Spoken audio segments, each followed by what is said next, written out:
శ్రీమాత్రే నమః. ఈ విధంగా ఆలు అంతా వేయించుకోవాలండి. ఎంత కావాలో అంత పెరుగు తీసుకోండి. అంటే నేను ఒక 2 స్పూన్స్ అట్లా తీసుకుంటున్నాను. అల్లం వెల్లుల్లి పేస్ట్ అండి. అదేవిధంగా మేము ఇంట్లో తయారు చేసుకున్న కూర కారము, ఉల్లిపాయ పౌడరు. ఈ ప్లేస్ మేము ఉల్లిపాయ వేయకుండా చేస్తున్నాను, అందుకోసం ఇది వేసుకున్నా. ధనియా పౌడరు, గరం మసాలా, కొంచెం జీలకర్ర పౌడరు, నార్మల్ కాశ్మీరీ కారం, అదేవిధంగా సాల్ట్ అన్నీ విస్కర్తో కలుపుకోవాలి. ఏమంటే ఈ పొళ్ళు ఉండడం వల్ల మనం సమయం కొంచెం ఆదా అవుతుంది, అందుకోసం మేము చేసి పెడతాము.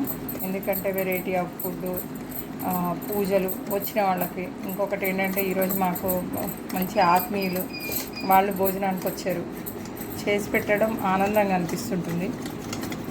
ఇదిగోండి ఇలా కలుపుకోవాలి.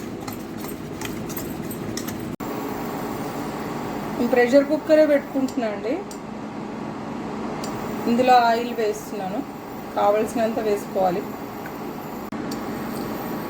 సాజీరా, లవంగ ఇవన్నీ మీకు కావలసినవన్నీ వేసేసుకోండి, మసాలా ఐటమ్స్.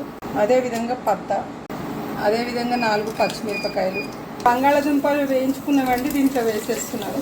ఇదిగోండి మసాలా కలుపుకున్నదంతా ఇందులో వేసుకుంటున్నా. ఇదే విధంగా 1 గ్లాసు బియ్యంకి ఏదైనా ఒక కొలత పెట్టుకుంటే దానికి 1.5 నీళ్ళు పోసుకుంటున్నా. మసాలా ఇవన్నీ వేసాయి కదండి, నీళ్ళు కూడా పోసాను. కాసేపు ఇలా మూత పెట్టుకుంటున్నాను. ఇదిగోండి పూర్తిగా ఉడికింది కదా.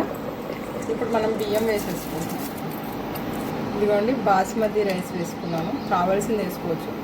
కొంతమంది ఇష్టపడరు బిర్యానీ రైస్ వేస్తే, వాళ్ళకి ఇంకా వైట్ మామూలు రెగ్యులర్ రైస్ వేసుకోవచ్చు.